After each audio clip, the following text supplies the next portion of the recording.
अहानबा मक्तदा सलाई story channel की महूत छिंजदुना Carolina खाइदेमना इकोकनोना खुरुमजरी ngasisu mahusagumna nungairaba funga wari ama miyamgidamakta puduna lakjari wari asigi mamingna Saklon ani pubi Leisabi Afaobi wari asibu ibirakpana Pukhrimayum Nadila hausik wari asi hauzaraklage mayam punna taminarasi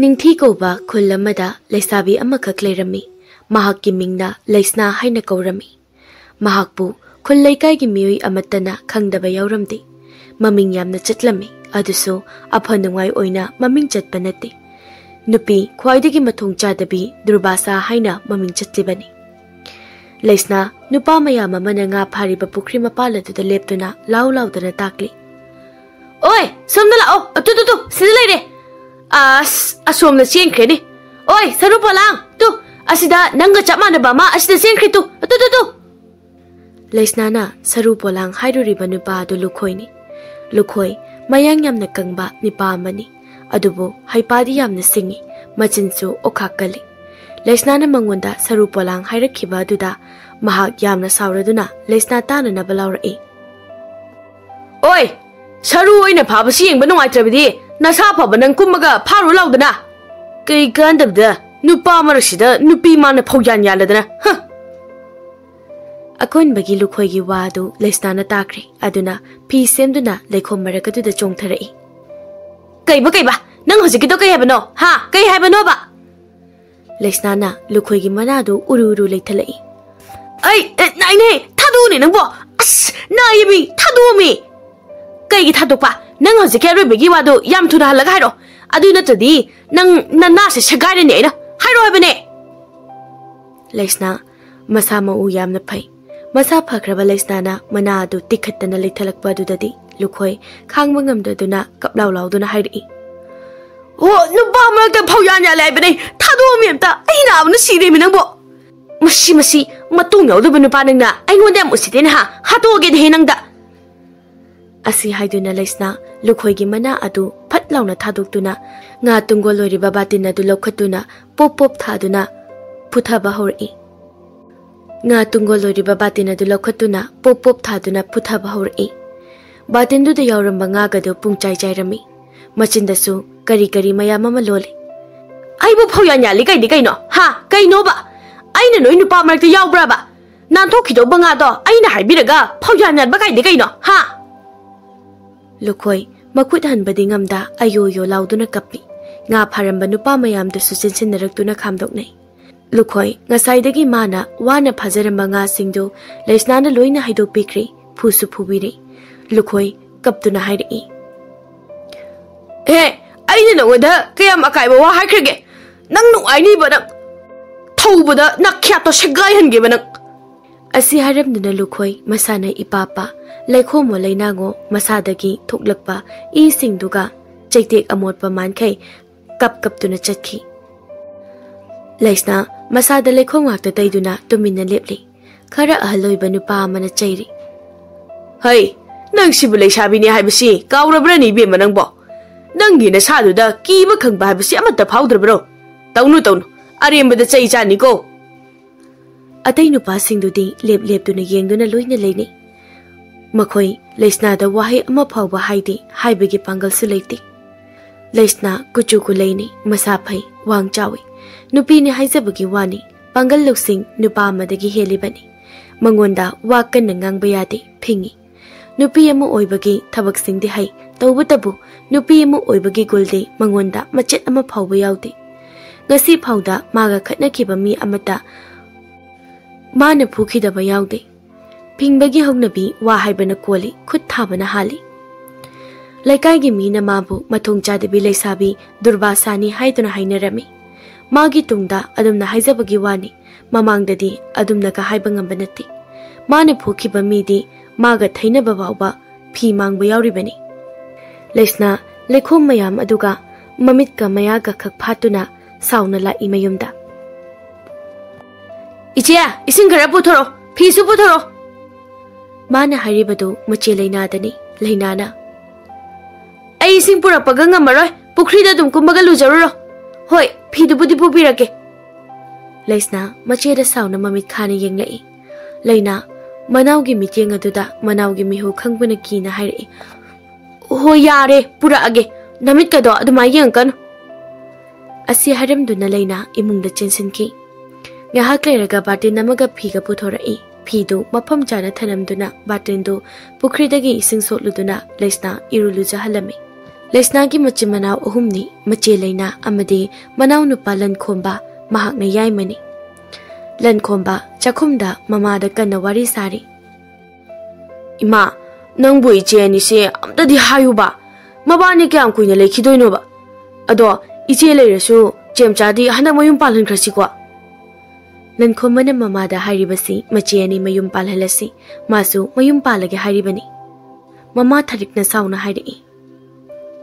Hey, taning de ko nangbu chahi kya suredana nupi thidoribano ha is machi mayum palhalasi ka gaidena ngarangi nga khaman wangbo phawbo loidriba mana ha taning de ko taning de haribasini. Leinana ima kaidore namam chana launari dubo ho nachina naw ningol ani se phiyo mamam piraga thado khroye ma nupi thiraga nungai ni yumse palhorage ye. As ima ayedu haide ko ima ge honabi lana trahan bado tawno ba. Nang nupi yam thini wathi yam ngangbrabu chaini ri ne nangido nasem chala abani nang ngangli mayam do taradi tha ama phamungdagi hawgatpa ngamloidoni na. Tharikna la e nang nupi thining libro ha. Lankhomba haipe thongjin mapanagi chipthaduna yengi. Ash changla ojalo adoima nang ekhoi chemsa se amta haibiyo ba ko. Leisnana hey kaino. Lankhomba swai lawi tungdagi Leisnana khangai hairakpa duda Lankhomba mai leithokdana mamagi manakta sensenki. Kaidorage habane tumin tumin ne se kaigino ba. Leinadi pakhatpana loire aduna loina haidorai. Lankhomba amadi tharik mamit mana langkhatuna ngakna Leinadi yengi. Leisnadi manau pakhang phawba phajana phadriba sina makhoi yum palhalaga ma amuk luhonglage hairiba sitabada Leisna kharaga sauna lakbane asawba pumba Lankhomba da tainaraklami. Singai ba khara phajaba ama pairaga Lankhomba du Leisna da mafam marang khangda khai phuthai. Mache Leina amadi mama tharik adina khamna na bakanna hotnai adubu ngamde. Namit phaw phajana yachiba nangna adugumba ningol piba kaidana ga tawba yabra ha matung adugumba wa haikidra ha haikidra banang aikhoi mayamgi ichi ahalasi phawba yum panbagi wakhal khandre aduga ngarangi nga khamana nupi thirge kaidana nang hatu haibra ha nang hatu ra. Lankhomba leibak makha duda thok thok onduna ai lanjeri matung haijeraroi haiduna kapli. Leisna manaudu phaijai singkai phuramaga thoklai. Laudagi karakpa mapai bom chana machanupi na sauna thoklakpa du ubada hangli. Hey hey kaidore namai namituna mafam chana muta leitriduna nachanupa do aina athuma haw khara pijarama bare maram yam mokpagi ha. Leisna asi hairamduna sauna thongalomda thoki. Ibomcha machana hairamliba du da wakhal tai. Isanupa tompokti phajaraman isanupina athum haw pijaba mise ayamaradi ladu maman baneba. Isage popli tobo maithongdo amuktabu yengloki ge. Ibomcha machanupi bu mana piklingaida phumanbadagi masagi makhut oina nakhi adubu Leisnadi magi lamjata ahongma mata phawba leite. Makhoina phana ngang saklabasu Leisna magi manadade amata changlamde. Haujikti Leisnana phudaba mi hairadi mamaga mapaga khak ngairi machedasu aduma apai apai thomjili aduna mabu makhoi imung manungna phawba kina chatli wakana ngangba ngamti. Imungdani taduna leiriba Lankhomba machena haugat hananaba honai. Iche gilan nang iche bu saunu ko isena pakhatana loida haidokluri se haganaba tawsese. Yari taringdejo pakhatana haidu e hojikti nungaramani ne machi tangkai puramine je. Yari me nangbo hagulomi iche lankre haiba se. Mamana thausadana hairi. Ho aina de haijabani ko wado anirak suna pangano haidana haujiti kari sare nupi thiningbagi wakhalga nangondagi lapna chelambanine nase makki maongne nangmakna tawse sabane aidi icha wakhal yaudaba ama mihul hundabi amana phubado kayadi yingba nungai ima nang chemchana ai phubado yap nungai yenglami boira ai re khaline imagi makhut udena ibomcha changlaktuna thausadana hairei icha bu na chena kayam thina phuramagena phuramagi maramna karigino lankhomana sauna hairei sisu ima apsi udro baje o ado maram leitana di phuboira moidana maram amadi soidana leramgani adu maram duni ne aina khangba pamli base ho nupi thirage ye adusu masi singse mayum palan khroye aduga ma nupi thige ye ibomcha noktuna hairei is adudi kaishu leiba wa natine adu hairubagi oiradi adu maina phuram dau natine ai khoi yaimana phurami bise kharo wali ne mama lekai ge Afaoba saba Athouba amadi lukhoi sauna Leisna thibalai lukhoi na di thibalak libasi Leisna ni haibasi Athouba da haidokpa natte Athouba law nayam batuki kanano inauda Afaoba sai hairibase hatok tawribane ai leiringai da leikai sei Afaoba leibi ya debsi makhoi kaura malini lukhoina yamba nangmabu pachana phuko aingona phuba do maina phuta tawni ko aidi harau yengduri yamba hoine phuge ni ado mi dubu karaino ngasai digi bani la ibase kuiman khrene nayambadi mi phuning mun khut kase mareng chatlini bo yaurani yamba yaurani mi duti ashida bu leire ni yamba tu ashida leire Athouba karaino haiduna lukoina makhut thiliba domda yengai Athouba leiramliba misakadu ubada lawai sam chap yungi Athouba lukhoi gi lukha maduda khupakna hagitana thazili lukhoi khanghaudana Athouba na thazilakpa dudadi khangkhangi kainu yamba mi phuru shera lakminraga shiyora kanda ayuna puthara isibo ash lukham da chenba singniga loi tatla maleda nabana sir nang sadagi mido kanano ina hangbada Leisna ni haidu kaino ha nang oin hatok piram haibro kaidawrage yamba hojikti khanglaba natro phururu yamba kaidawrage nang phuhoro aidi chatlali ai baidarani larba ngamkira inaudi thona yam leidai inaw goina phunawro mana phubadi yam sunadabani ado chairona kanmana kharadi phabani ko mana phubadagidi so kharangana phunaruro thieng kharani eba ai sorat ngana lake poyengadi adum khara phajana tawnida chale nayumda chak haplura nodana haibiramage ko Athouba ngasai mi phuradabani haidana chongdana laklambadu Leisna ubada lukhoi thanamduna chenkri Athouba nongma Leisna na macheda karan tarami haidana phajana phokibani aduna mana Leisna ubada kiribani Leisna magi khutki mahau tangdriba mina mabu hek ubaga chumnagi nupi ama oina oi aduna mabu irailaine phubu ngamni khali aduna Leisna na wa chawna ngangba adu makhoina usitraduna khatnaba haurubadadi soidana Leisna na phuthadawribani Leisna na phukhiba mi khaktana Leisna kayam kalli karama makhagi nupino habise khangi adunabo nupi ojarabasu mina kinaribani lukhoi Leisna udringaida lotna thektana nuksiki mamang thaduna chenki nongma Leisna khoi ki sana mamang lamme ibomchana ibungo nang mom ta sandu thiru jo haibani ne hei bajia ai khongsi pajana kalaga chappa ngamdriba aduna bajino oina tek chatlaga thiro kaidoge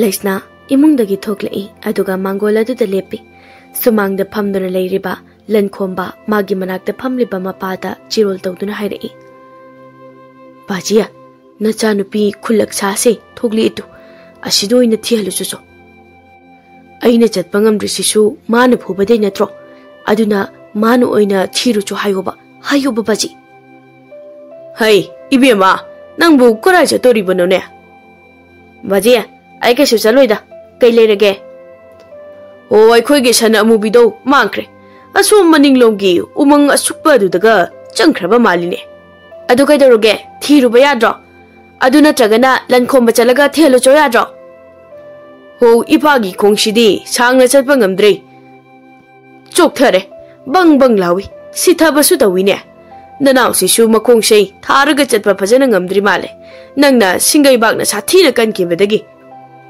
Leisna mapa machagi manakta changlai Lankhomba nang phajana chatpa ngamdri haise chumbra Lankhomba mamai leithoktuna machinna murum soli hojikta chatpa ngamde haise chumbrai ngahanagi shek tira chalisi uda maliba urammoini khulaksani nupa macha aina tawdaba makai mana loin taw leirabanina amat khangle moiba nang aina haise dadro Lankhomba machena hariba do khumdei mahak sauribani machena mabu phui haibaki machedo oina duna Lankhomba machin paithoktuna lei Lesnati adugumba oina bayaba minati mana haiba wa khumde haduna morada phamliba manawado khongpak da tunglom da ke kauthai Lankhomba oina baga pungchai chai Lesnana kaurakliba adu tapnaga nate mana kaurakliba adu kanmanbana Lankhomba phanayam sittuna mamaina uplaga tai laibak manaton machin chinthak loina hubatuna I thoi Hey yaima nangbu irinjena haiba yadro ngahangi chaina phabo koktre aduga ngasi amu nauna chaina hapiribani ne nangise nangbu nanausi khara ningsibiyo ne nangbo asida thoknaba aina hangba wa khumdri natro asi haramduna Lesna phingna thoki ngasai kha chiktuna chaina khanglamba Lankhomba machene hek thokibaga koirau la hori Lesna sanna chatlamgani haiba umanga du da laklami mahangno umanga se da lakliba si ngasina ahan bani Lesna umanga du da tapna changna I umanga si yamna sui amadi yamna kiningai oi Lesna umang manung adomda asum changlakpana mafam amada leplami mafam madu yobada Lesna yamna ngakni yengi Mafam sidi mi leinarama malini sit kanalini sukrabo umang mayai sidabu saman makanano sit singdena thak pijabi dawramsina mana adumna ngakna sonduna leiringai nupa amana kanna unawana singadu makutna haidok tana chelai Lesna mi ama chelai khangbana mangonda khut tharakpaga makut hanana sem saduna leirame Chelakliba do nupa amani nupa do sum chelakpana Lesna ki mamangda chaplepi nupa do mamai khumi masanali hek yengbada konungi phamnaiba mamale Lesna nupa aduna kanna chelaga magi mamangda khanglep leptuna leiba duda inganga I thangatlama makhut kadu thangthei nupa aduna nakhut kanaro aibu tadariba karigino aigi lambi thado Lesna inganga na hari Hey Nang karai de ngawbuno nang ni tungdagi kaptuna chelaga aini nang tanai hedi kaino ha Nupado Lesna na pirakliba pakhu madu tabada wakhal tarami aduna amuk chenki aduga machi amada lotki Lesna nupado na lotkriba maike adum ngakni yengi As kai de ngawbuno ni nungai tini phibam mutriga su adum phaine Lesna adumna leiringai mamai khumba phimu setpa nupa maya mama sagol thoduna lai nupa mana lauduna Lesna da hairai Hai umang manung sida nupi namna kidorami bro Noina adu aingonda hangbagi mathau tade ai sagi thau leibagi mafam sida lai ni nupa mana amu hairai Hai mashi nupi sidi mata amani ni nupi atei ga mana de ni nang ai khushi kana no khangro ha ai di noi khanglaga kai dodoino Khangbai kana basilai roi Mushinu pishi yamna phawduri ne Oi akhoi she khapsagi miyoi ni ne kidaba tawdu ne Masado matuk kaktalaga umang manung asida phomjilam haibro yamna miki la kidaba sari do Yare somna jingkiba nupado nang uhodro Lesna ngahaki mamangda chelakhiba nupado makoina tanarakpani haiba khanglaklami aduga makoisi kapsagi miyoi singne hairakpadadi hatningmana loirame aduna Magi loksing sizinaduna kadar father tawduna makhoigi wakhal choithokhale marup singse kapsagi miyoi singoire ai di noibo ngahadagi uningduna leiribani ai noigi lakta ngahadagi yauningduna leiribani Oh nang soi khoibu pamjaba miyoi oire ado ai khoigi maraktadi nupi yaudi aduna nang ne yawba pamlabadi ai khoigi kapsagi makukta hanglaki ado nang nupadu hodro Uhawe, tu, asum na chenkibani. Lotuna leiriba nupa adu ngasaidagi sariba wari du taribani. Adubu nupi asidi phattaba miyoi oiraba male. Madi soidana sirani haiduna khale. ꯃꯁꯥꯗꯨꯁꯨ ꯍꯨꯃꯥꯡ ꯉꯥꯛꯇ ꯉꯥꯏꯔꯝꯃꯤ ꯑꯗꯨꯕꯨ ꯉꯛꯂꯤꯕꯗꯤ ꯁꯒꯣꯜ ꯊꯧꯕ ꯅꯨꯄꯥꯁꯤꯡ ꯑꯗꯨ ꯃꯥꯏꯀꯩ ꯑꯃꯗ ꯑꯣꯏꯅ ꯆꯠꯈꯤ ꯅꯨꯄꯥꯗꯨꯅ ꯂꯣꯠꯈ꯭ꯔꯤꯕ ꯑꯗꯨꯅ ꯂꯩꯁꯅꯥꯒꯤ ꯑꯣꯏꯔꯣꯝ ꯊꯪꯕ ꯅꯥꯀꯟꯗꯅꯤ ꯑꯗꯨꯒ ꯃꯥꯅ ꯇꯥꯈ꯭ꯔꯤꯕ ꯑꯗꯨꯅ ꯌꯦꯠꯂꯣꯝ ꯊꯪꯕ ꯑꯗꯣꯝꯗꯅꯤ ꯂꯣꯠꯇꯨꯅ ꯂꯩꯔꯝꯕ ꯅꯨꯄꯥ ꯑꯗꯨ ꯀꯞꯁꯥꯒꯤ ꯃꯤꯑꯣꯏꯁꯤꯡ ꯑꯗꯨ ꯆꯠꯈ꯭ꯔꯦ ꯈꯪꯕꯗꯒꯤ ꯊꯣꯛꯂꯛꯏ ꯑꯗꯨꯒ ꯂꯩꯁꯅꯥꯗ ꯍꯪꯂꯛꯏ ꯅꯪꯕꯨ ꯀꯅꯥꯅꯣ ꯃꯈꯣꯏꯁꯤꯡꯗꯨ ꯅꯪ ꯈꯪꯕ꯭ꯔꯣ ꯑꯗꯨꯒ ꯃꯣꯏꯅ ꯍꯥꯏꯔꯝꯕ ꯀꯞꯁꯥ ꯍꯥꯏꯗꯨꯅ ꯀꯩꯅꯣ ꯑꯁꯤ ꯍꯥꯏꯗꯨꯅ ꯅꯨꯄꯥ ꯑꯗꯨ ꯈꯨꯝꯖꯤꯜꯂꯝꯕ ꯃꯃꯥꯏ ꯑꯗꯨ ꯍꯥꯡꯗꯣꯔꯛꯏ ꯂꯩꯁꯅꯥ ꯅꯨꯄꯥ ꯑꯗꯨꯒꯤ ꯃꯁꯛ ꯑꯗꯨ ꯎꯕꯗ ꯁꯥꯎꯅ ꯉꯛꯊꯤ ꯆꯞꯄꯤ ꯑꯗꯨꯒ ꯍꯥꯏꯔꯛꯏ ꯅꯪꯕꯨ ꯆꯠꯄ ꯉꯝꯂꯣꯏ ꯍꯥꯏꯅ ꯂꯩꯍꯧꯗꯥꯏꯅꯦ ꯑꯗꯨꯒ ꯅꯃꯥꯏ ꯅꯃꯤꯠ ꯈꯨꯝꯖꯤꯟꯗꯅ ꯐꯤꯖꯦꯠ ꯂꯩꯇꯦꯡ ꯇꯧꯗꯅ ꯑꯩꯒꯤ ꯏꯇꯨꯡ ꯏꯟꯅꯔꯛꯂꯤꯁꯦ ꯀꯩꯒꯤꯅꯣꯕ ꯍꯥ ꯅꯪ ꯑꯩꯅ ꯐꯨꯕꯁꯦ ꯀꯤꯗꯦ ꯅꯠꯇ꯭ꯔꯥ ꯅꯨꯄꯥꯗꯨ ꯁꯣꯔ ꯐꯨꯟꯗꯨꯅ ꯏꯛ ꯏꯛ ꯇꯧꯗꯨꯅ ꯍꯥꯏꯔꯛꯏ ꯀꯩꯅꯣ ꯊꯥꯗꯣ ꯑꯁ ꯁꯣꯔ ꯐꯨꯜꯂꯦ ꯀꯅꯥꯅꯣ ꯅꯪꯅ ꯍꯥꯏꯔꯤꯗꯨꯕꯣ ꯑꯩꯗꯤ ꯂꯩꯕꯥꯛꯁꯤꯒꯤ ꯔꯥꯖꯀꯨꯃꯥꯔꯅꯦ ꯊꯥꯗꯣ ꯁꯤꯝꯇ ꯂꯩꯁꯅꯥ ꯅꯨꯄꯥꯗꯨ ꯊꯥꯗꯣꯛꯏ ꯑꯗꯨꯒ ꯍꯥꯏꯔꯛꯏ ꯀꯔꯝ ꯀꯥꯟꯗꯩ ꯑꯣꯏꯔꯝꯃꯤꯕ ꯔꯥꯖꯀꯨꯃꯥꯔꯅꯣꯕ ꯍꯥ ꯌꯨꯝꯗ ꯁꯦꯛ ꯁꯦꯠꯇꯅ ꯆꯠꯍꯧꯕ ꯅꯪꯅ ꯁꯤꯗ ꯀꯩꯗꯧꯔꯝꯃꯤꯅꯣ ꯍꯥꯏꯕꯅꯤꯗ ꯑꯗꯨꯒ ꯅꯪꯒꯤ ꯐꯤꯗꯨꯅ ꯀꯥꯏꯗꯩ ꯀꯥꯏꯗꯩꯅꯣꯕ ꯑꯁ ꯀꯩꯅꯣ ꯁꯣꯝꯅ ꯍꯥꯏꯕꯤꯔꯤꯕꯗꯨꯕꯣ ꯑꯩꯗꯤ ꯅꯤꯡꯊꯧꯈꯣꯡꯕꯒꯤ ꯃꯆꯥꯅꯨꯄꯥ ꯄꯥꯏꯈꯣꯝꯕꯅꯤ ꯑꯩꯗꯤ ꯃꯐꯝꯁꯤꯗ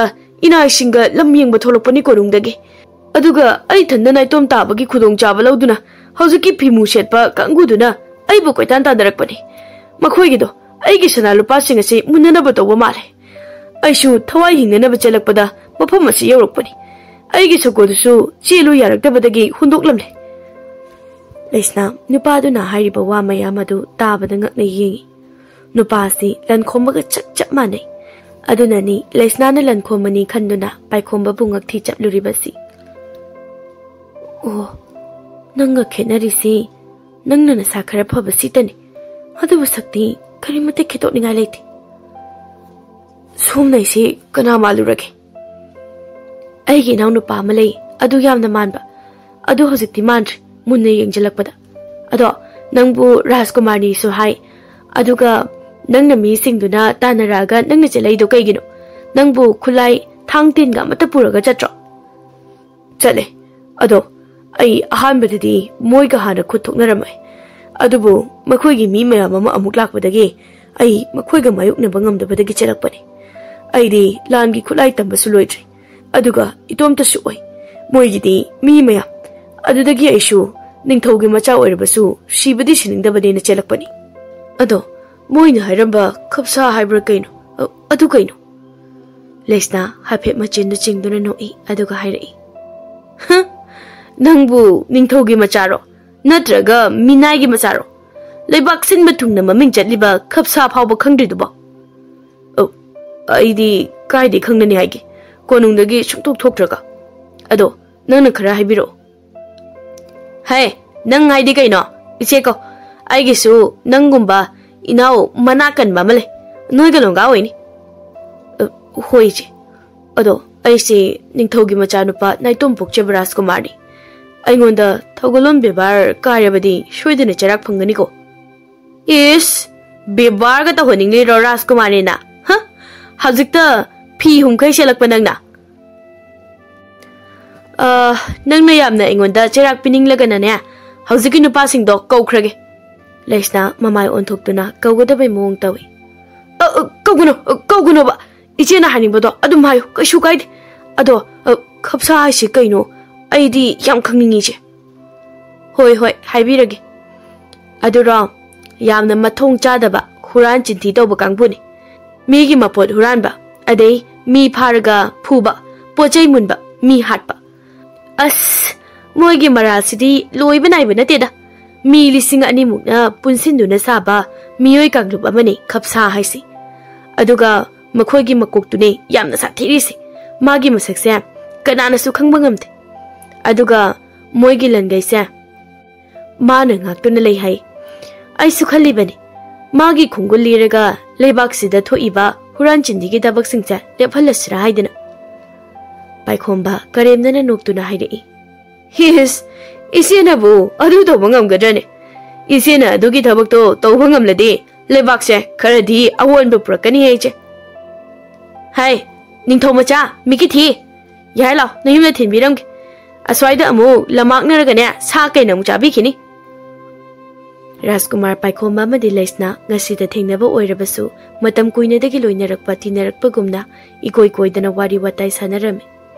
Paikhomba masada ningthogi machani haibagi achau aram karisu kati icham chami. Leisna Paikhomba bu konung tana thinbirami.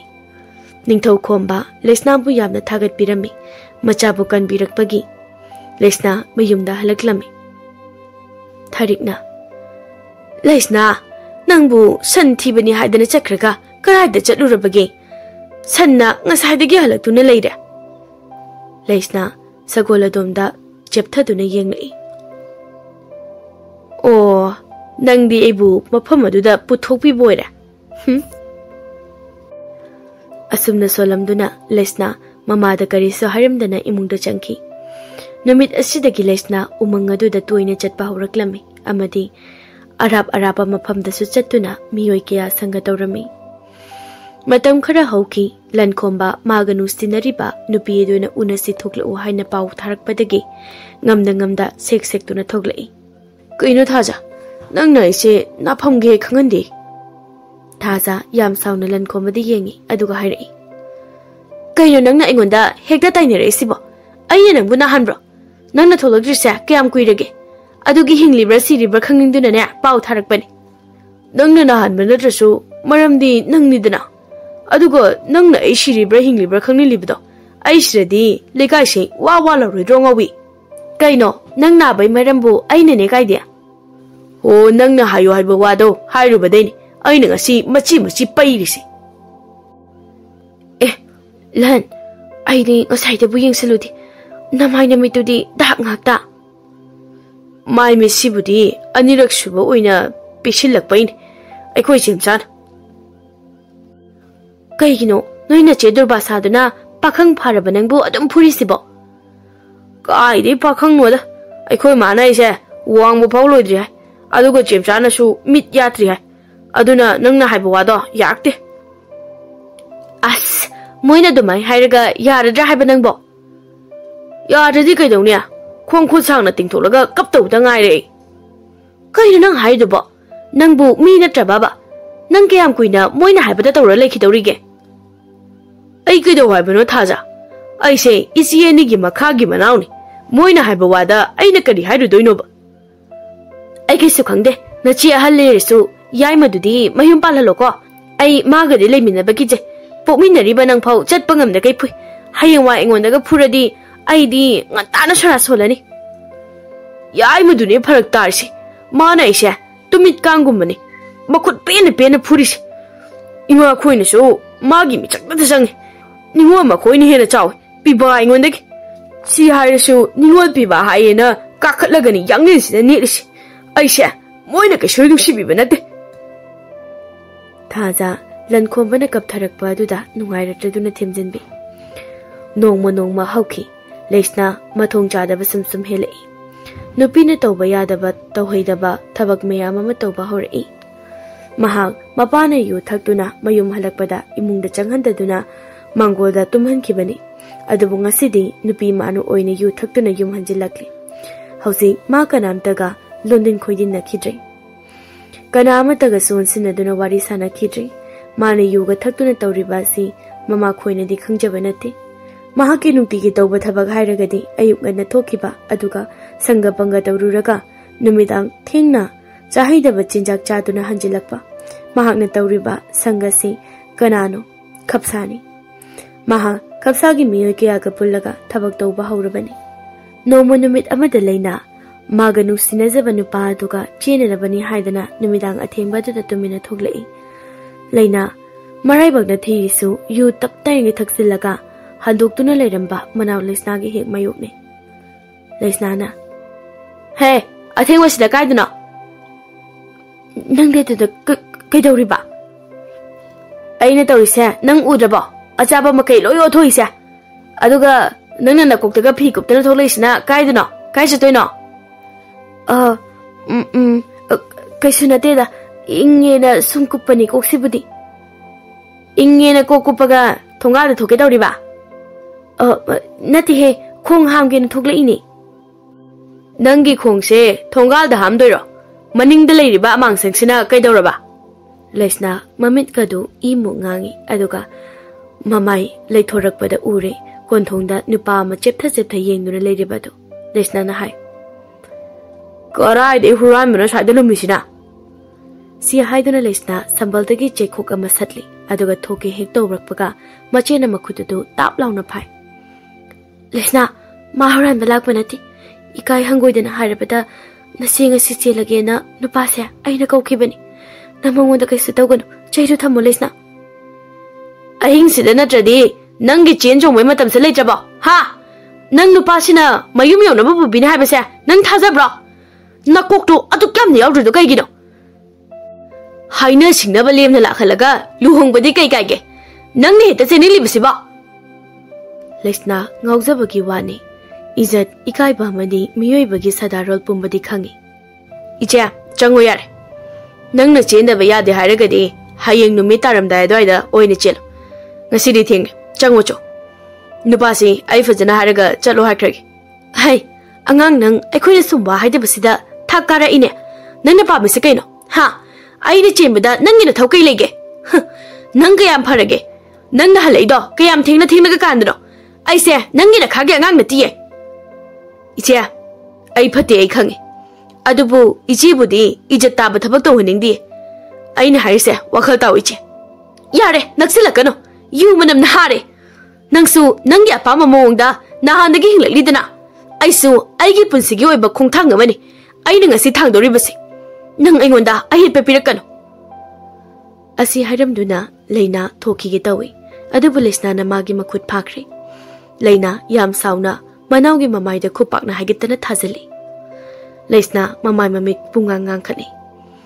Leisna mache da kesu hairamdana konthong adum na thoki aduga pairi bachai khokaduna nupa dubu phajana puthakre leina kaptuna manabu khamnana bu hona jai adubu ngamdabana imungi miyoi sing oina hodoklami mama mapa loina hogalaga lai adubu wathi wahang di karimata tawdana Leisna bu khamdoi aduga nupa du chalhankre ibomcha macha nupina ahingda bahawa mi phuna bahaurakle khanduna macha bu tamthina phui Leisna yu thaklubagi masadu hairanglingaida mi amu phurure aduna masadu karimta phawba lengba ngamdrabani mapana mabu phuribadu ngakthokchaba ngamjade makhoi kanana su phururanu yare toklo haiba wahayasi kana amatana haibikhide ibomcha imungda sauna changki aduga thongdon chinki ngasigi numidang athengba sida kari thoki kari haina ki haibasi machimanau ani natana kanana su khangkhidri kana amatana su hangkhide Leisna macheda khut hanba ngamdabana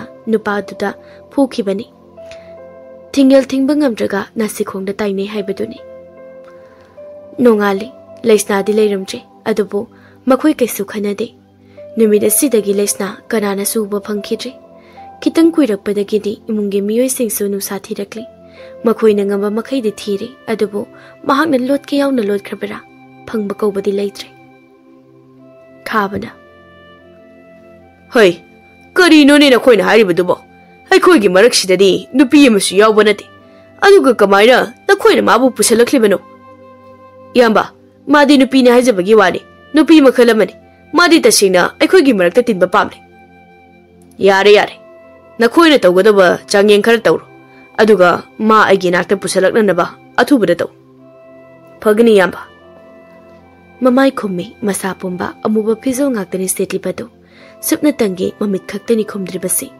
Magi oinadi pumnamaktagi tongali tongliba sagol amadi pairiba khusu thanglet chingnung adugi manungda tongana makhal amagi saktamni leiribasi wangna tarakliba phajaraba ising chaibi miyoi animuk leiba yaba sang macha yamnari phajai lokchapadu adubu mafam adugi magul ngakadaba miyoi singdudi sahing chaba ngaktani makhoigi thamoida minung semata yaude Kapsa makuki manakta chatkiba nipa adu halakle aduga mafam adugi makuktu da pau tami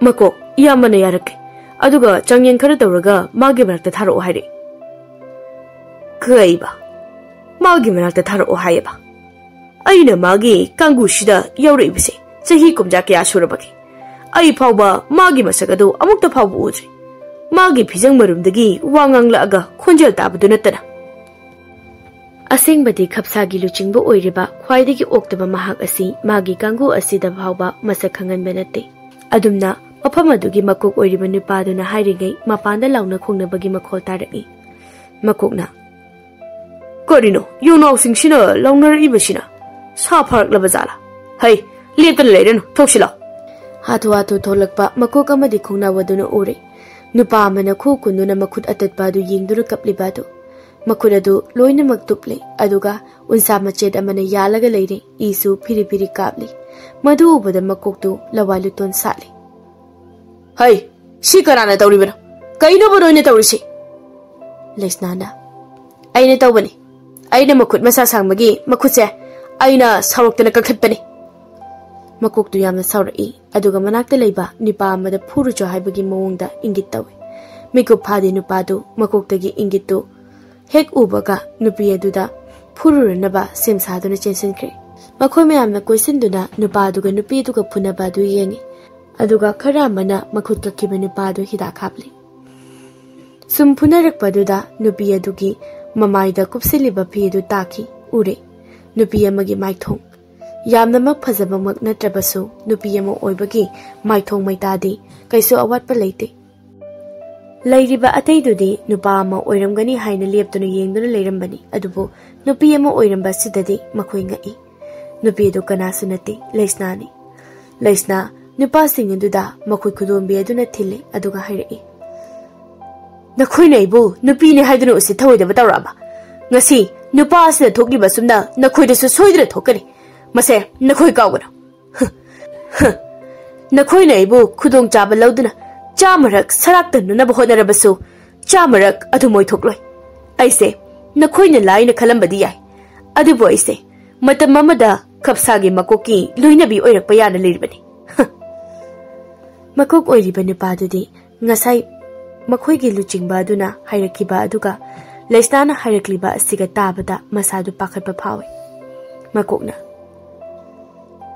yare mashi bomba aina phananaba tawraki adu Nangi mingdi kari kawi Lesna Aigi ming lesna Mafam sida leiriba nupa khudimak Aigi mingse kaudana bukhona Aduga kainoma tawgi haragadi Aigi ayaba hana lawgadabani Masi nakhoi wakhal oisilo Nupa singdu sagud narai Mana ngasita sangnaklaga asumna haiba yabra haibasini Lesna thangdu saturai Aduga akoiba duda thang machindu thinduna hairai Nakhoina khangadabadi mafamsi aikhoina huranba chatpa mafamdu nate habasi kauroidabani aduga nakhoi aikhoi chapmanaba thakta himinaribani habasi kauroidabani amana amada akhala taw sabagi thabaktusu ngasi khudak asidagi lekpadabani aduga mafamse huranba mihat pai khoigisu asengmo mafam amani aduna koina chatluraga pothapam oiriba mafam asidi nakhoina nakhoigi phataba wakhal singadu pusilake haina khangeno Lapna thanamo Nupa kharadi mana hairiba si chummi haibasu yauri adubu khara amanasu nupi amana hairaga aikhoina taraga leigadra hainari leisna makokta mu onsinduna hairai aibu ngakpiu aina aikhoigi miyoise sokhange yauna sokhanba nachade mana aisi nupi ni khangbadagi aibu mana namja namtheknarakpadagi aisu isa ngaktuk chakhibani nuchingbo iriba makoktuna Yare ai wakhal tare nang khaki oiba sangamasu saragi aduga aina thajaba miyoi ani amasu nambu ngaksel halagi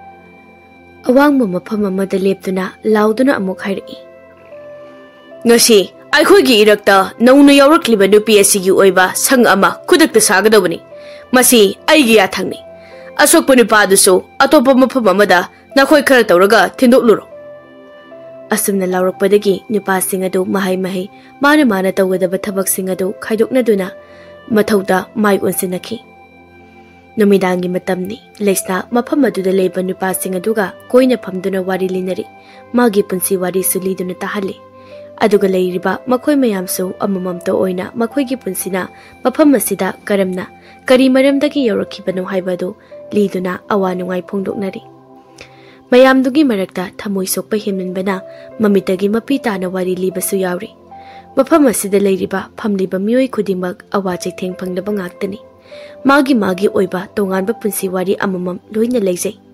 Khara amana matu sikiba, khara amana mapa mama leitaba. Hingbagi mahau yaudraba naitom taraba punsi oibana phatre khangnaba lambi asida khongdarakhiba oirami. Migi landona khwang koiraba sendon singba ngamloidaba oibana matu macha hunduk lamduna mirot oikhiba. Makhoi kharasu yauri. Mafam asi yaukibadagidi migi landon su singba ngamki. Adubu lambi asidagidi khong thangnokpa ngamtri. Phattaba miyoi khudimak phattaba oina poklakhiba nati. Mafamna matamna amadi kanagumbi haktaktagi makhoibu sagi wakha chenhankhibani. Asumna famina duna wari saba sina makhoigi phatraba wakhal adu ngahaktina thaiduna thamle. Haukraba makhoigi punsi wari singasi ningsinglubada makhoina hauzik oiriba phibamasi masana masabu tukachaba phaudabasu nate. Phumduna thanamba awaba wari kya lithorakpa sina makhoigi thamoi ngahaktangdi pothajai. Leisna mafam asida leiriba makhoigi tamthiraba maithong asigi marumda awaba maithong sing losinduna leiri khanglakpada nungaitabadi phaujai. Ahinga du hauki nongale leisna gi changyeng su tawba haukhre. Somdadi mayungge mama mapa singdi lefam chapam khangdre phatraba machana hena nungsi haibaduni tharik amadi ibomcha chagani thakani haiba khangkhidre. Macha leisabi adu pokarai de lerimgani khanbada thamoi mecha koiri. Ibom chadi wabata natana masada penjadaba amasu yauri. Machabu mana phurabasu thongdu lolamdrabadi asum thoklamloi hainasu khanduna penjaramde. Kulgi ahal singasu tanare ningthauda khanghananaba. Konungda lanmi oibani pamaga loinana ahal kharaga konung tamna chakhi. Konung yauraduna lanmi adu ningthauda nolokpa utuna hangana haijarai. Iningthau nanaina ikok nona khurumjari. Aigi tungda lepliba ahal singasi ningthi khulgi khunja ngaktani. Asumna lanmi aduna makhoibo saktaklakpada ahal singado ningthau adu wikai khumnabu utpoina makok nole. Lanmi adu amuk makha tarai. Nanaina hangachabadi ningthi khulgi khunja leisabi ama mafam khangdana mangkhre. Thiba yabadi thijare adubu phangba kobudi leitre. Makhoi hojikti iningthaugi mateng pamle. Chanbiduna iningthauna awaba taraba imung adugi amade khunja singa sibu nungsibiduna mateng amukta pangbiyo. Ningthau khomba wangang lai. Soidana aina mateng pangani wakhal wagano. Nupi adubu thibada changadaba lanmi khudimak aina tharakani. Adubu nupi adubu kanagi machano kari maming kaubagi miyoi phiba murtina kamaina tawba. Lanmi aduna iningthau mahak ibom chagi machanupi ihai malaisnani. Phiba murti di masapai wang chawi. Kusuna yamna sumudi yamna sungodi. Mayai marakni samna hairabada kuchu kulaini. Ningthau khomba marau leiba minoga manoi aduga chinglemna pakompirai. Hadude ai khangini. Ningthi khogi thauna phabi maming leiba nupi amani mahakna aigi chabusu kanbirakhibani. Imung adugi miyoi singda aina thamoi sokna nungaitaba phongdo hawi haidana tambiyo. Ningthauna adumna leisnabu thauna phabini kaina thagalaktanaga tawrakpa adudadi khuldugi leisnagi magul chapchana khangba ahal singa mandi lanmi adu thamoida khanjai. Manadi machadu kanbirambaduda asingbada kari oi haiba khangjadabanina haijaribani. Asomdadi khulgi naha singna Mamagi basi yam harauna hauri. Amuk hana halan birakladu haidana kurumbasu yaurumdoribani. Khundugi miyoi ahamba leisnana mafam marang khangdana sikhrabra hinglibra haiba khangdana mangkiba sida machinna nungaite haina sonjarabasu thamoidadi halaktrabadi phani wathoksa oina tawi khulsi mana chenta handoribani haidana khale. Leisna changyeng toribani haidana masa pumba humangna pumchochotli. Leisna hanadagi mini hinjan bayadabana hojikna amuka hena sathi bahaibadu oiri. Magi makukta aphabata kari sukhan bangam kidre. Nupa ama khu kunduna mami punsilaga phambi. Leisna na thawraktuna nupa adugi manakta leiriba mising adu dahangni. Nakhoina ma mafam asida pureibase kari mara leibadagino. Nupa amana pakumbiri. Magi marase yamna sathi ba mini. Magi marase yam yami mate. ꯑꯩꯈꯣꯏꯗꯒꯤ ꯐꯥꯎꯕ ꯍꯦꯟꯅ ꯁꯥꯊꯤꯕ ꯃꯤ ꯃꯥꯅ ꯑꯩꯈꯣꯏꯒꯤ ꯃꯤ ꯑꯃꯁꯨ ꯍꯥꯠꯈ꯭ꯔꯦ ꯑꯗꯨꯒ ꯃꯥꯒꯤ ꯅꯨꯄꯤꯁꯨ ꯃꯁꯥꯃꯛꯅ ꯍꯥꯠꯈ꯭ꯔꯦ ꯂꯨꯔꯤꯕ ꯑꯃꯅ ꯃꯈꯣꯏꯒꯤ ꯂꯩꯀꯥꯏꯒꯤ ꯅꯨꯄꯤ ꯑꯃꯁꯨ ꯃꯥꯅ ꯏꯀꯥꯏ ꯈꯨꯝꯅꯕ ꯃꯥꯡꯍꯜꯂꯤ ꯍꯥꯏꯔꯤ ꯀꯩꯒꯤꯅꯣ ꯃꯥꯅ ꯃꯥꯒꯤ ꯅꯨꯄꯤ ꯍꯥꯠꯂꯤꯗꯤ ꯈꯪꯗꯦ ꯑꯩꯈꯣꯏꯁꯨ ꯑꯗꯨꯗꯤ ꯃꯁꯥꯗ ꯍꯪꯂꯒ ꯈꯪꯒꯅꯤ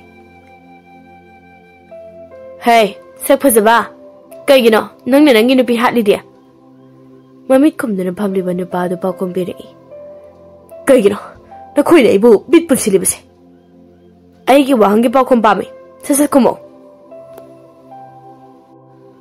ꯑꯩꯒꯤ ꯅꯨꯄꯤ ꯃꯕꯨꯛ ꯃꯄꯥꯎꯗꯤ ꯌꯥꯝꯅ ꯐꯕꯅꯤ ꯑꯗꯨꯕꯨ ꯃꯥꯒꯤ ꯃꯔꯥꯏꯕꯛ ꯊꯤꯕꯅ ꯑꯩꯒꯤ ꯑꯔꯣꯟꯕ ꯄꯨꯝꯕ ꯃꯥꯅ ꯈꯪꯗꯣꯛꯈꯤꯕꯁꯤꯅꯤ ꯅꯨꯄꯤ ꯃꯆꯥꯗꯨꯗꯅ ꯀꯔꯤꯒꯤ ꯅꯪꯅ ꯐꯠꯇ꯭ꯔꯕ ꯊꯕꯛꯇꯨ ꯇꯧꯔꯤꯕ ꯂꯩꯁꯅꯥꯅ ꯍꯥꯏꯔꯤꯕ ꯑꯗꯨ ꯇꯥꯕꯗ ꯅꯨꯄꯥ ꯑꯗꯨ ꯈꯣꯟꯖꯦꯜ ꯍꯧꯅ ꯈꯥꯛꯅ ꯅꯣꯛꯂꯝꯃꯤ ꯂꯩꯁꯅꯥ ꯅꯨꯄꯥ ꯑꯗꯨꯒꯤ ꯃꯑꯣꯡ ꯑꯗꯨ ꯃꯉꯣꯟꯗ ꯀꯔꯦꯝꯅꯕ ꯑꯣꯏꯅ ꯊꯣꯛꯈ꯭ꯔꯤ ꯑꯗꯨꯅ ꯃꯈꯨꯠꯅ ꯄꯥꯏꯔꯤꯕ ꯊꯥꯡ ꯑꯗꯨ ꯐꯥꯊꯕ ꯅꯪꯍꯧꯗ ꯅꯨꯄꯥ ꯑꯗꯨꯒꯤ ꯂꯨꯁꯝ ꯑꯗꯨꯗ ꯌꯥꯟꯊꯩ ꯃꯤꯀꯨꯞ ꯐꯥꯗꯦ ꯅꯨꯄꯥ ꯑꯗꯨ ꯃꯉꯛꯀ ꯃꯁꯥꯒ ꯇꯣꯉꯥꯟ ꯇꯥꯈ꯭ꯔꯦ ꯃꯐꯝ ꯑꯗꯨ ꯏꯅ ꯄꯨꯡꯉꯥꯡ ꯉꯥꯡꯉꯤ ꯑꯀꯣꯏꯕꯗ ꯂꯩꯔꯝꯕ ꯅꯨꯄꯥꯁꯤꯡ ꯑꯗꯨ ꯂꯣꯏꯅ ꯑꯣꯝꯁꯤꯜꯂꯛꯏ ꯀꯔꯤꯒꯤ ꯍꯥꯠꯂꯤꯕꯅꯣ ꯍꯥꯏꯅꯁꯨ ꯋꯥꯍꯪ ꯇꯧꯅꯔꯛꯏ ꯑꯩ ꯉꯁꯤꯗꯒꯤ ꯅꯈꯣꯏꯒꯤ ꯃꯇꯨꯡ ꯏꯟꯗꯨꯅ ꯆꯠꯄ ꯍꯧꯔꯅꯤ ꯑꯗꯨꯒꯤ ꯈꯨꯠ ꯇꯝꯕ ꯑꯣꯏꯅ ꯅꯨꯄꯥꯁꯦ ꯍꯥꯠꯄꯅꯤ ꯎꯃꯪꯗꯒꯤ ꯁꯥ ꯇꯥꯟꯗꯨꯅ ꯅꯈꯣꯏ ꯂꯣꯏꯅ ꯑꯩꯅ ꯉꯁꯤ ꯁꯥ ꯄꯤꯖꯒꯅꯤ ꯑꯁꯨꯝꯅ ꯂꯩꯁꯅꯥꯅ ꯍꯥꯏꯔꯛꯄ ꯑꯗꯨꯗ ꯂꯩꯔꯤꯕ ꯅꯨꯄꯥ ꯃꯌꯥꯝ ꯑꯗꯨ ꯈꯨꯄꯥꯛ ꯈꯨꯅꯩ ꯃꯈꯣꯏꯗꯤ ꯁꯥ ꯉꯥꯛꯇꯅꯤ ꯃꯤꯑꯣꯏꯕꯒꯤ ꯄꯨꯟꯁꯤ ꯑꯁꯤ ꯃꯈꯣꯏꯗꯗꯤ ꯀꯩꯁꯨ ꯂꯩꯕ ꯅꯠꯇꯦ ꯁꯣꯝꯗ ꯅꯤꯡꯊꯧꯗ ꯋꯥꯀꯠꯂꯕꯁꯨ ꯂꯩꯁꯅꯥ ꯊꯤꯕꯗꯗꯤ ꯀꯔꯤꯁꯨ ꯀꯥꯟꯅꯕ ꯐꯪꯂꯝꯗꯦ ꯀꯣꯅꯨꯡꯗ ꯀꯌꯥꯔꯛ ꯍꯟꯅ ꯆꯠꯂꯤ ꯑꯗꯨꯕꯨ ꯊꯤꯔꯤ ꯐꯪꯒꯅꯤ ꯀꯔꯤꯁꯨ ꯈꯟꯒꯅꯨ ꯍꯥꯏꯕ ꯋꯥꯍꯩ ꯑꯁꯤ ꯅꯠꯇꯕ ꯅꯤꯡꯊꯧꯒꯤ ꯄꯥꯎꯈꯨꯝ ꯑꯇꯩꯗꯤ ꯇꯥꯕ ꯐꯪꯈꯤꯗ꯭ꯔꯦ ꯂꯩꯁꯅꯥꯒꯤ ꯃꯄꯥ ꯏꯕꯣꯝꯆꯥꯅ ꯇꯥꯕ ꯄꯥꯝꯕ ꯋꯥꯍꯩꯗꯤ ꯅꯆꯥꯗꯨ ꯁꯤꯗ ꯂꯩꯔꯦ ꯍꯥꯏꯅ ꯍꯥꯏꯔꯛꯄ ꯄꯥꯝꯕꯅꯤ ꯑꯗꯨꯕꯨ ꯋꯥꯍꯩ ꯑꯗꯨꯗꯤ ꯂꯩꯁꯅꯥꯕꯨ ꯊꯤꯕ ꯆꯠꯂꯨꯕ ꯀꯅꯥꯒꯤ ꯃꯆꯤꯟꯗꯒꯤ ꯇꯥꯕ ꯐꯪꯈꯤꯗ꯭ꯔꯦ ꯅꯣꯡꯃ ꯍꯧꯈꯤꯕꯅ ꯃꯇꯝꯗꯤ ꯀꯨꯏꯁꯜꯂꯛꯂꯤ ꯅꯤꯡꯊꯤ ꯈꯨꯟꯒꯤ ꯈꯨꯟꯖꯥꯁꯤꯡ ꯂꯩꯁꯅꯥꯕꯨ ꯀꯥꯎꯊꯣꯛꯅꯈ꯭ꯔꯦ ꯃꯥꯕꯨ ꯊꯤꯕꯗ ꯃꯇꯦꯡ ꯄꯥꯡꯕꯤꯔꯝꯕ ꯑꯗꯨꯁꯨ ꯍꯧꯖꯤꯛꯇꯤ ꯄꯥꯡꯕꯤꯈꯤꯗ꯭ꯔꯦ ꯃꯆꯤ ꯏꯕꯦꯝꯃ ꯂꯩꯅ ꯃꯅꯥꯎꯒꯤ ꯈꯟꯕꯗ ꯋꯥꯈꯜ ꯂꯩꯅꯥ ꯑꯣꯏꯔꯦ ꯂꯟꯈꯣꯝꯕꯁꯨ ꯑꯗꯨꯃꯉꯥꯏ ꯐꯅ ꯊꯤꯅ ꯐꯨꯔꯕꯁꯨ ꯐꯅ ꯊꯤꯅ ꯉꯥꯡꯂꯕꯁꯨ ꯏꯆꯤꯜ ꯏꯅꯥꯎꯕꯨ ꯍꯦꯟꯕ ꯂꯩꯕ꯭ꯔꯥ ꯂꯩꯇꯦ ꯂꯟꯈꯣꯝꯕ ꯅꯨꯄꯤ ꯑꯉꯥꯡꯒꯤ ꯋꯥꯈꯜ ꯆꯪꯈꯤꯗ꯭ꯔꯦ ꯃꯆꯦꯒꯤ ꯈꯨꯡꯒꯨꯜ ꯂꯤꯕꯅ ꯃꯍꯥꯛꯀꯤ ꯃꯊꯧꯗꯥꯡ ꯑꯣꯏꯈ꯭ꯔꯦ ꯆꯔꯥ ꯃꯁꯤꯡ ꯊꯤꯉꯝꯗꯅ ꯍꯦꯟꯕꯅ ꯃꯃꯤꯠ ꯀꯨꯠꯈ꯭ꯔꯦ ꯃꯃꯥ ꯏꯕꯦꯝꯃ ꯊꯔꯤ ꯑꯃꯗꯤ ꯃꯄꯥ ꯏꯕꯨꯡꯉꯣ ꯏꯕꯣꯝꯆꯥ ꯃꯆꯥ ꯑꯃꯒꯤ ꯃꯩꯆꯥꯛ ꯆꯥꯛꯂꯤꯉꯩ ꯃꯆꯥ ꯑꯅꯤꯒꯤ ꯀꯥꯏꯊꯔꯛꯄ ꯁꯛꯐꯝ ꯎꯕꯗ ꯍꯤꯡꯅꯤꯡꯕ ꯐꯥꯎꯗ꯭ꯔꯦ ꯂꯩꯁꯅꯥ ꯃꯌꯨꯝꯒꯤ ꯀꯔꯤꯁꯨ ꯈꯟꯗ꯭ꯔꯕ꯭ꯔꯥ ꯃꯥꯒꯤ ꯊꯃꯣꯏꯗꯨ ꯅꯨꯡ ꯑꯣꯜꯂꯕ꯭ꯔꯥ ꯃꯃꯥꯏ ꯃꯃꯤꯠ ꯈꯨꯝꯗꯨꯅ ꯐꯤꯃꯨ ꯁꯦꯠꯇꯨꯅ ꯃꯥꯒꯤ ꯑꯣꯏꯅ ꯇꯣꯉꯥꯟꯅ ꯂꯩꯔꯤꯕ ꯁꯪ ꯑꯗꯨꯗꯒꯤ ꯊꯣꯛꯂꯛꯏ ꯑꯗꯨꯒ ꯃꯥꯒꯤ ꯁꯒꯣꯜ ꯑꯗꯨ ꯇꯣꯡꯗꯨꯅ ꯑꯍꯤꯡ ꯑꯊꯦꯡꯕꯗꯨꯗ ꯆꯠꯈꯤ ꯃꯥꯅ ꯆꯠꯈ꯭ꯔꯤꯕ ꯑꯗꯨ ꯅꯨꯄꯥ ꯑꯃꯅ ꯎꯍꯧꯔꯗꯨꯅ ꯂꯨꯆꯤꯡꯕ ꯑꯗꯨꯒꯤ ꯁꯪꯗ ꯆꯪꯂꯛꯇꯨꯅ ꯇꯝꯃꯤ ꯏꯌꯥꯝꯕ ꯍꯧꯒꯠꯂꯣꯃꯤ ꯑꯩ ꯀꯩꯅꯣꯝꯃ ꯍꯥꯏꯕꯤꯒꯦꯕ ꯃꯀꯣꯛꯇꯨꯅ ꯍꯩ ꯀꯩꯅꯣ ꯑꯍꯤꯡꯁꯤꯗ ꯍꯨꯔꯥꯟꯕ ꯆꯠꯅꯤꯡꯂꯛꯏꯕ꯭ꯔꯣ ꯅꯪ ꯆꯠꯅꯤꯡꯂꯕꯗꯤ ꯆꯠꯂꯨꯗꯅ ꯑꯩꯅ ꯇꯨꯝꯕ ꯑꯃꯨꯛ ꯊꯨꯒꯥꯏꯔꯛꯏꯕꯁꯤꯕꯨ ꯀꯔꯤꯒꯤꯅꯣ ꯑꯁ ꯅꯠꯇꯦꯃꯤ ꯏꯌꯥꯝꯕ ꯂꯩꯁꯅꯥꯗꯣ ꯑꯩꯈꯣꯏ ꯀꯅꯥꯝꯇꯗ ꯍꯥꯏꯔꯝꯗꯅ ꯁꯒꯣꯜ ꯊꯧꯗꯣꯛꯂꯒ ꯆꯠꯈ꯭ꯔꯦꯕ ꯍꯥ ꯃꯥꯗꯤ ꯀꯔꯥꯏꯗ ꯆꯠꯂꯤꯕ ꯉꯁꯥꯏ ꯍꯨꯔꯥꯟꯕ ꯆꯠꯈꯤꯕ ꯀꯥꯡꯕꯨꯗꯨꯗꯁꯨ ꯌꯥꯎꯗꯕ ꯑꯗꯨꯒ ꯊꯦꯡꯅꯛꯂꯕ ꯀꯥꯟꯁꯤꯗ ꯃꯥꯅ ꯆꯠꯂꯤꯕꯗꯨꯅ ꯀꯔꯥꯏꯗꯔꯣ ꯑꯗꯨ ꯃꯥ ꯃꯩꯗꯤ ꯄꯥꯏꯈꯤꯕ꯭ꯔꯥ ꯄꯥꯏꯈꯤꯗꯦ ꯏꯌꯥꯝꯕ ꯑꯗꯨꯕꯨꯗꯤ ꯊꯥ ꯉꯥꯟꯕꯁꯤꯒꯤ ꯑꯣꯏꯔꯝꯒꯅꯤ ꯊꯥꯡꯁꯨ ꯌꯥꯎꯈꯤꯗꯦ ꯏꯌꯥꯝꯕ ꯃꯌꯨꯝꯗꯒ ꯆꯠꯂꯤꯕ ꯖꯥꯠꯂꯅꯦ ꯑꯁ ꯑꯗꯨ ꯁꯣꯏꯔꯝꯃꯣꯏꯅꯤ ꯃꯥꯗꯤ ꯃꯄꯥꯅ ꯐꯨꯊꯗꯅ ꯂꯥꯛꯏꯕꯅꯤꯅꯦ ꯁꯤꯗ ꯃꯥꯗꯤ ꯃꯌꯨꯝꯒ ꯁꯨꯛꯎꯕꯨ ꯎꯅꯤꯡꯂꯝꯃꯣꯏ ꯑꯗꯨ ꯃꯥꯅ ꯃꯇꯣꯝꯇ ꯑꯍꯤꯡ ꯑꯊꯦꯡꯕ ꯑꯁꯤꯗ ꯊꯣꯛꯏꯁꯤ ꯃꯔꯝ ꯑꯃꯗꯤ ꯂꯩꯔꯤꯁꯦ ꯑꯗꯨꯗꯤ ꯃꯥ ꯑꯩꯈꯣꯏꯅ ꯇꯨꯃꯤꯟꯅ ꯃꯆꯤ ꯑꯃꯗꯒꯤ ꯂꯨꯝꯃꯒ ꯉꯥꯏꯔꯤꯁꯤ ꯃꯈꯣꯏ 4-5 ꯑꯃꯁꯨ ꯍꯧꯗꯣꯛꯂꯤ ꯑꯅꯤꯗꯨꯅ ꯑꯗꯨꯒ ꯂꯩꯁꯅꯥ ꯍꯜꯂꯛꯄꯗ ꯀꯔꯤ ꯇꯧꯒꯦ ꯌꯦꯡꯗꯣꯏꯅꯤ ꯍꯥꯏꯗꯅ ꯅꯥꯄꯤ ꯃꯔꯛ ꯑꯗꯨꯗ ꯆꯪꯁꯤꯟꯗꯨꯅ ꯂꯨꯝꯗꯅ ꯂꯩꯅꯈ꯭ꯔꯦ ꯑꯍꯤꯡꯗꯨꯗ ꯀꯨꯝꯃꯩ ꯇꯥꯔꯦ ꯃꯈꯣꯏꯗꯤ ꯆꯔꯨ ꯃꯊꯛꯇ ꯅꯨꯡꯉꯥꯏꯅ ꯇꯨꯝꯖꯔꯝꯕ ꯃꯤꯁꯤꯡꯗꯨ ꯃꯈꯣꯏꯅ ꯍꯧꯗꯣꯛꯇꯨꯅ ꯅꯥꯄꯤ ꯃꯔꯛꯇ ꯂꯩꯍꯟꯕꯤꯔꯕꯅꯤꯅ ꯊꯣꯛ ꯏꯟꯗꯨꯅ ꯎꯏꯔꯒ ꯈꯥꯡꯂꯤ ꯃꯀꯣꯛꯇꯨꯅ ꯂꯩꯔꯤꯕ ꯃꯐꯝꯗꯨꯅ ꯈꯔ ꯀꯥꯡ ꯏꯟꯕ ꯑꯣꯏꯕꯅ ꯃꯥꯗꯤ ꯐ꯭ꯔꯤꯡ ꯆꯣꯡꯗꯨꯅ ꯈꯥꯡꯂꯤ ꯀꯔꯤꯅꯣꯅꯦ ꯁꯤꯔꯦꯗ ꯑꯩꯗꯤ ꯀꯔꯤꯅꯣ ꯃꯣꯏ ꯑꯇꯩꯗꯁꯨ ꯆꯤꯛꯎꯁꯨ ꯆꯠꯂꯣ ꯀꯔꯤ ꯀꯥꯡꯅꯣꯅꯦ ꯑꯩꯉꯣꯟꯗꯗꯤ ꯆꯤꯛꯏ iga loina kang batari ba is ngasi aina I karaktana kang loina thang ni yan thakani sha nupa mana kari no yamba chot chot tawri do tumi na ngakta leyu kai dorage uiba gam ta yad hai na koi sei aina sida uiru law haidana kakthopro aina tawri se kari no do nang sida ngatang le di khang do bani hai namit na sing leyu huran banabu ahing da ui haibro na khoi sibu kamane tawbu huran banu ni huran ba mo oibagi gunchu machet lam ta yawgi yamba ai dingarang ahing su huran ba chali adugini yamba di mitchu khara singi aduna yamba khara yengsin biram ai ngak tu ujeruki gi sakta singsiga tawuri senguni ai khoi kanggu cheuji ka di kinu mi taw tawra I hanadi sathi bada maming chalam bani khapsa hai khra badi loire bani haujikti asigi leisna haibi sa marak nga marak asina hek lakpodagi aikhoi khapsagi miyoi singse kaino mi taw tawra I mana kari laiwa bu taw khrabano khangdi isa maksu yauna mana bu hairabadi adum yaningbagi mowong amsu tawri makhoi khara du uiba khara kang hatpa khara tawduna leisna halakpa ngainare nongalamdai adwaida leisna khaw ama paiduna yam harauna lai aduga luchingbagi sangadada changki makokna mana purei basina karino aduga aigi leifamdaga noktanaga chinchili basina karigino leisna halakle khanglabada nupa ani maga makokadu napi maraktudagi thoglai makokna makhoi atei di karai oi nakhoi ani makhoi singdo chingthoro cho makhoi atei dudi uiduna leirambadagi adum tumthakrabani amam angan sinarakpa duda makhoi ani na napi marakta tumduna leiriba makhoi singadu soro soro chingthorai makok leisna gi manakta changnai ahinga thingba duda natumta karamta da hairamdana chatluriba dubu karaidano leisna yusu wari thaktuna laklibani aduga nokfet tawna mana pairakliba khawa dudagi sana lupa mayam ama lauthorei to singam jabro na khoi adusu ningthau konungdagi natomda chalaga huran bangam jagadro makhoi ahingda huran ba chatkiba atei dusu yorakle makhoi su sangadu da changlai makhoi mayam ama chattuna huraluriba sana sing duga lesna matomta na huralakpa sana duga yengnabada lesna na huralakpa sana aduna hena yamlami makhoi atei dudi punga ngaklami maramdi manu huralakliba si konungdagini adusu matomta chatlaga amuksu karisu ayet apan leita halaklibani makhoi mayam adu leisna araiba nupi nate haibasi khanglami pawasi khapsagi makokoiriba khabadasu yaurami aduna leisna magi manakta tharau haibadagi leisna khabagi manakta puraklami mafam adu ichamchamba miyoi amana hekta irai laina changma ngamba mafam nate adubu hek yengbadadi ichamchangba chingama male sum changlakpana mafam ama yaurai mafam adu surung amani mapandadi uri wari una wanana omsinduna imon motli manung aduda changbada mirang mahunga saramgadaba male leisna mafam si yam munna yengsili manung aduda changnai adubu manung adudadi yamna phajaba ma oirami sana lupamba yam amanasu paiduna leiri masi pumba makhoina huraluba ngaktani leisna di mafam adu ingangakna koyeng yengi lakminariba nupa aduna phijang khaliba adomda onsinduna lusingba aikhoi lakchare nupi dusu yaurakle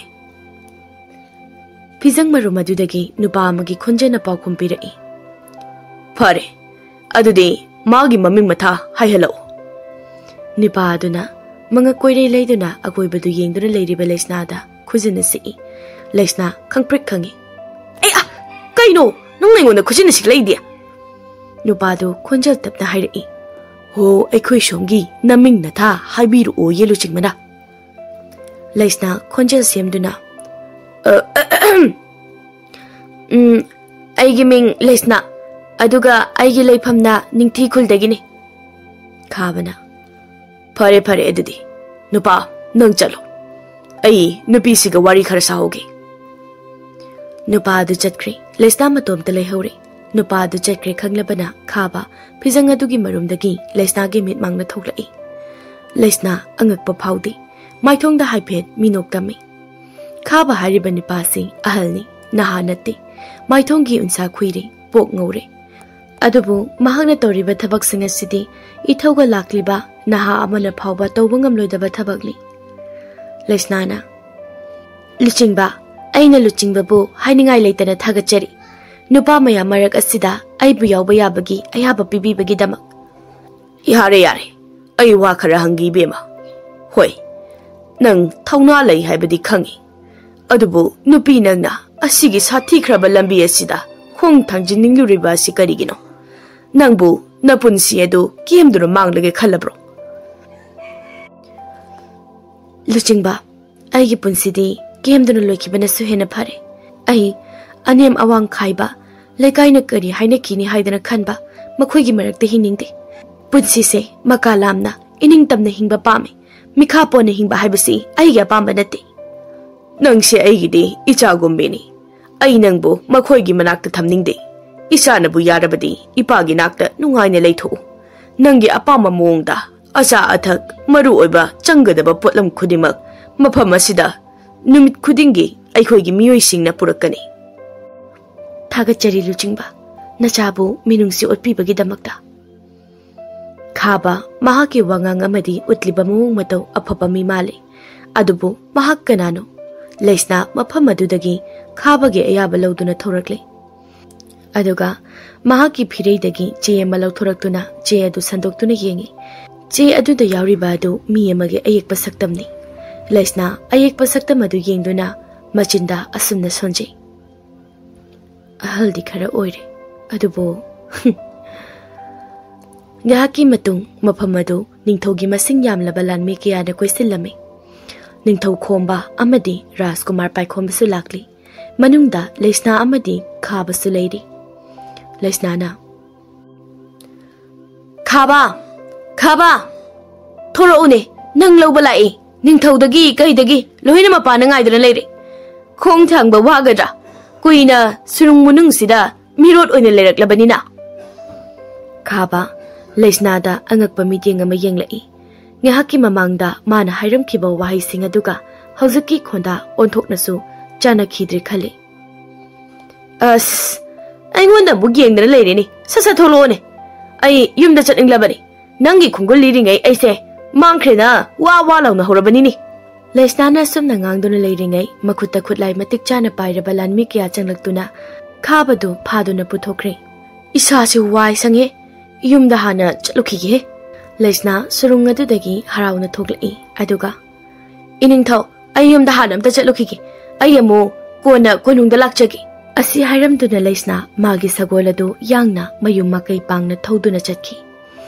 ningthau khomba noklaga yengduna lehawi makhoi kharagi maphamda kanadaba oirabasu Leisna ningthaugi maphamdadi sanani Leisna na mayumda amuk hana halakba sida makhoi pumba harauna pirang lakta momon nokjai ibumcha machada pendana hairi nangbu ipana phaningduna warak watemba oina phujai bani aduga nangna ashonba na panama aikhoi hundok lamduna asuk kuiba matamasi lotuna leiriba natro lankhomana iche nangna yumda leithabase ai yam wai nungai ti iche asi haidana lankhomba macheda konsinduna kappe Hando manam namti umungda leirupa ipau adumai namti dena irujadaba kyam kuiragena Lankhomba pukning nungsina kaplambaga khangpha phai aduga masada manam namjai namthira male manaton sukatli tharikna hairi nangnadi kupu thina phubi dana nanhausinadi nangbu nungsibani na chaba thakpa phawba sidinaba chaduna nangi khongol adumak liduna lakhibani Leina madi manauda kariso haida adumak yengduna kapli Leisna macheda phagi tawduna hairi kai noibema luhongbada tananaba piga amatta khaknaroge khalabro atat akham leitun tariba pidubo ha Leina manauda nungsina kupakna set thaduna phui nang na dog yamna lamhiri si kaigido lamhenbi aphawi nang Leisna hanadagi hongle wangangbada mana leiruriba mafam aduga mana hongnaklisiga tawonnaba oire Mapada mana chatluriba dugi maramda sitnana wari lirami ibum chasu machagi damakta yamna chawthokchaba phawrami Leisna phagi khara tawduna makhoi bu nokhalamduna konungda amuk chatki Leisna konung yore खाबसु फाजिन्दुना थनमी Lesana निंथौदा कौदुना हाइरई इनिंथौ आई यौजरक्ले निंथौ ममाई लेथोरक्तुना लेसनाबु कौसिन्दुना तारामना ओई नंग लाक्लब्रा चंगौने नंगबो मदुदा लिब्रिबा अदुबु करिगिनो हौजिक्ति आइना हाइखिबगी मतुंग इना कोनुंगसे नंगिसु सरुक याउरबनिने खाबा साउना हाइरई ओ सिगी हुइनाउ मचासिसु आइबु फाननबा लालोंसिनबदि याउरि बोइरे लेसनाना हे लमगी सा अपंगबा नुपी चोपा लालोंसिनबदा आई याउबा नते आइना निने सिलिसे निंथौना मानी मसी पुंबा मागी मपालदगिनी नंगना मतम कुइना आइगी मित्येंगदगी लोतुना लेरक्लबसु ngasidi icha asigi matingna nangbu keku phongledana huranbagi tarani mapugi nongma haibase nang nongma ta phawba nangi nakoktuda khankidabra minaidi adumak minai oigani hoi nangna kanna honajaduna mapu oikibadi kanana su thingma ngamloi adubu honaba kari siyaudana hekta lamduna pandam madu phangani haibadi khallunu aigi inakta inai ama oine leiramba nangna करीसु लेतबा फम अमगिदमक्ता इतुबुसु मिनुंगसि लेतना हाटपिखिबा हिचाबुसु हुरानबिखि होय नतुना चा लेतबा नंगदा नुपी अंगांगी नुक्सिबदि कराइदगी खंगलदि हाइगे खाबनो सितना नोकलगा हाइरई हौजिक्ति निंगमदबा फारुकलब्रा अइना मतमदुदा हाइखिबा अदु तौरमलबदि नंगी नतुना चा काइनेरमगद्रा पाइखोंबा खाबगी उसितबा वाहय अदुदा साउना जंगसिलक्तुना खाबगी मबुक्ता खुतुमना थिनजली खाबा अहलगा ओइबगा अमुक्तंग मफम चाना थिनकिबा खुतुम अदुगी कानबा थुना लाई खाबा मयादगी ई ओइरई पाइखोंबना नंग आइगी माबुसो हापिबा अदुगा आइगी इनाउबुसो मफम खंगदना मांगहनखिबा आइगी इनाउ हिंगलिब्रा सिख्रब्रा नंग खक्तना खंगनी आइगी इनाउ कराइदे लई याम थुना हाइरो लेसनादा पाइखोंबा तपथको तपना तपना हंगसी मंगोंदा खुद थाबसु यारोय मरमदि मा अहल ओइरे अदुना मा मतम अमदा हेक्ता सिदोखिबा याय खाबा मखोन सिरी सिरी तत्ली तत्ली तौदुना हाइरई नखोइना इबो सोदना ददि पिरनि हाइबसि आई खंगे अदुना नखोइनासु आइगोदा अरोट अमुत्ता थंबिरनो अइगी मरी मखोंग करमना थिरक्ले हाइबदो अमुक्ता हाइबिरो हैसो अरोट पमता थबजररोय लोइना हाइदोकचके निंथौ खोमबना वारी पुंबली रई नंगना अइगी नुपी महारानी हालमलगा इचा पुदुना चेनख्रबा मतुंग अइ अंगौबगुमना पुंसि लेनकी नंगबो मियोय किया थादोक्तुना थिहनकी अदुबो नंगना मिरोट ओइखिबना थीबा फंखिदे मतम खरगी मतुंग खपसा कौबा यामना साथीबा मिहाटपा हुरानबा मियोय कांगलु खरा थोरकले हाइबगी पाउ अइना ताकी अइना खपसा हारिबा कांगलु बसिदा यामना चिंगनखी अइना मुन्ना थिजलुबदा खपसा हाइबसी खाबा सा हाइबसीदगी समजिन्दुना खपसा हाइबनी हाइबसी अइना खंगलखी नंगी मियोय सिंगी मरक्ता अइना कियारक हना अइगे अरोनबा पाउमी किया नंगी लेफम खंगननबा थाजनकी हदुबु लाइबक थीबदी नखोइगी मीना निंथौगी अरोनबा पाउबीनी खंगलकपना अइगी मरा लेजद्रबा अरोनबा पाउमीसि नंगी खोंनाउसिंग अदुगी खुत्ता पुंसि पिखमनकी नोंबा इचा पाइखोंबा नंगी मियोइसिंगना सना लुपा मुलहुनबा तानरखी हदुबु इचा लेसनादा अइगी चाबु नंगी फत्रबा मियोइसिंगी खुत्तगी कंदुना कोनुंग तमना थिनबिरखी मतम मदुदा इचा लेसनाना महारानीगी मरमदा हंगनखी हैसो थमोय सेंगना इचागी मफमदा वारी पुंबा लिखी मतम अदुदा इचा लेसनाना इथा थाजदना वा अमा हाइरखी नुपाना चटपदे मखोइना खंगलबनिना नुपी अइना चटपदे मखोइना चिंगनरोय अइ ओइना चटके इनिंगथौ हाइदना हाइरखी नुमित अदुदा अइखोइ खरा वा तानखी वा तानरबा मतुंग कोनुंगी अमाइबी कौदुना लेसनाना हाइबा वा तानिंगनबा माहि तौखी अदुगा खाबा नहाके अयेकपा सक्तमसु लेसनादा यंगनखी नुमित अदुदा Lesana मयुमदा हनखी लेसनादा Madugi matungi wari dudi ai lijarak-lagi iningthau. Ai yumda halaklaba matung yumgi ima babada karamna haisige khalle. Adubo hairamlaga chatpa haibasi aigonda chingnagani. Chingnadanaba yumdagi thokiba yananaba asoiba thiba horaki. Adugi manungda khapsagi miyoi singsu aina thiba hauki. Makoi singdugi manungda khapsagi miyoi ama thengnaki. Numito ai haraumandana yumda yu thaktuna halaki. Athengbaduda ichena mapana thoklakpada aiga thengnaki. Madudagi khatla chainaba thoki. Babanasu aibu khara phuki. Thongsu lonsinki. Adugi khudong chaba lauduna ai ahingdu maktada konungda chatki.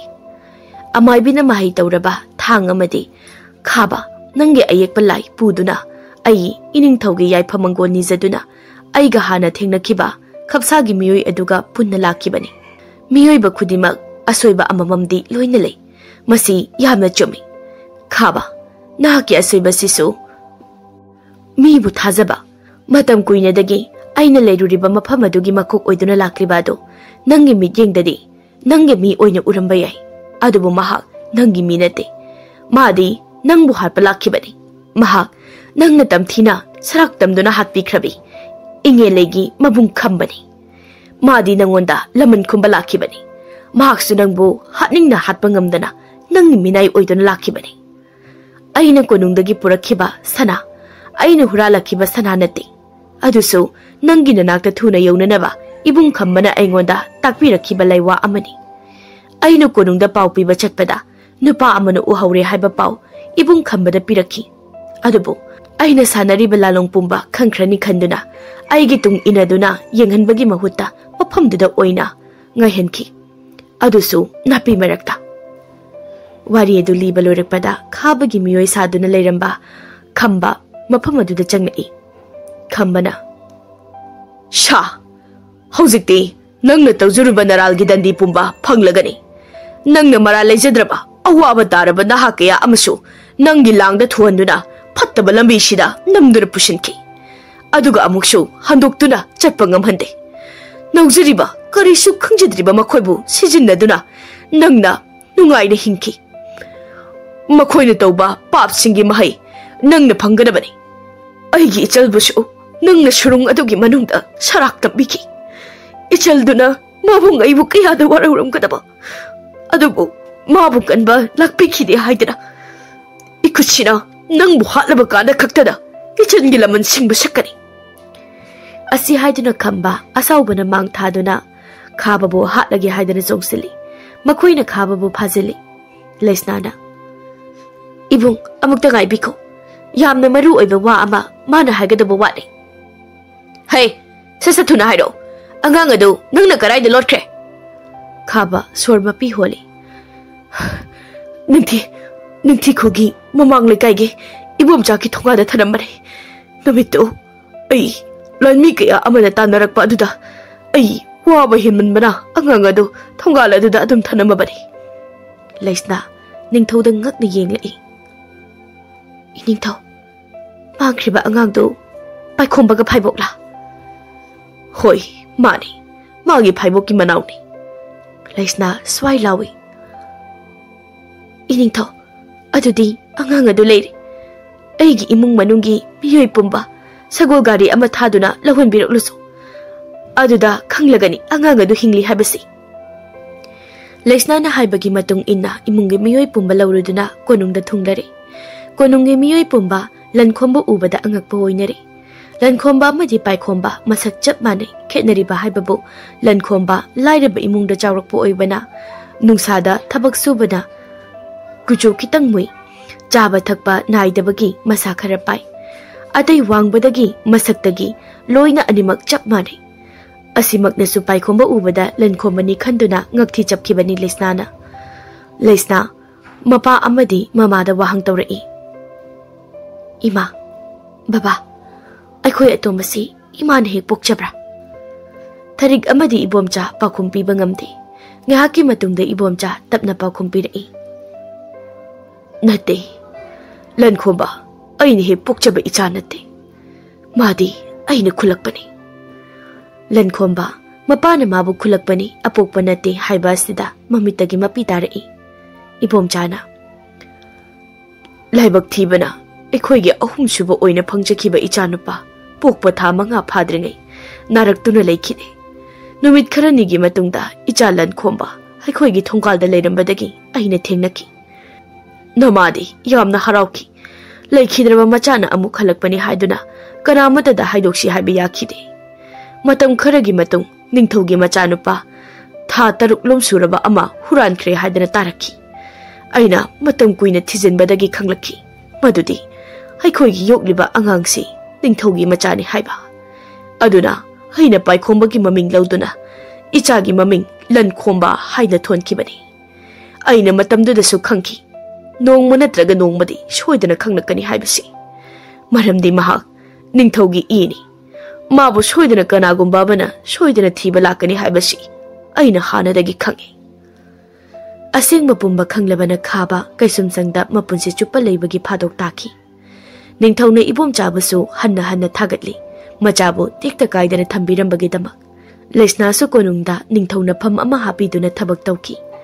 Konungda nupi laktagi leisnana ahanba oina pham paiki. Lankhomba mama sakna nawyuk nakon birak patharikta phagi tawduna sumna hairai. Ima nangna matam amada aikhoi chemchagi michangda changkhibado aise apokpuna cha oidabagini deko.